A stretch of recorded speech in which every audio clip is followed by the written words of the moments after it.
लोकशाहीमध्ये कोणत्याही परिस्थितीत सभागृहामध्ये विरोधी पक्षनेता पाहिजेच। कदाचित एखाद्या पक्षाला अगदी फाजील बहुमत जरी मिळालेलं असलं तरी विरोधी पक्ष नसेल तर त्या सभागृहात झालेल्या निर्णयांना काही अर्थ नसतो, ती चर्चा एकतर्फी असते।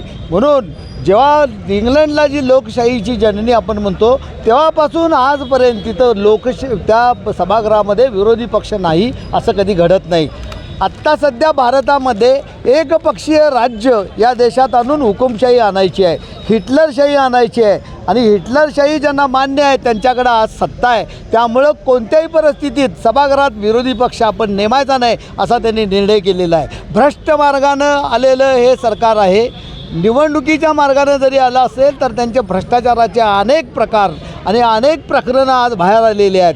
तेव्हा आज जे आम्ही निदर्शनं केलेली आहे ही आज टोकन स्वरूपातली आहेत, ती सबंध महाराष्ट्रावर जावीत आणि जनतेनं या सरकारला सांगावं की तुम्ही जर ही निवडणूक याच्यामध्ये जर विरोधी पक्ष नेता नेमणार नसाल तर आम्ही जनता तुमचं सभागृह चालू देणार नाही।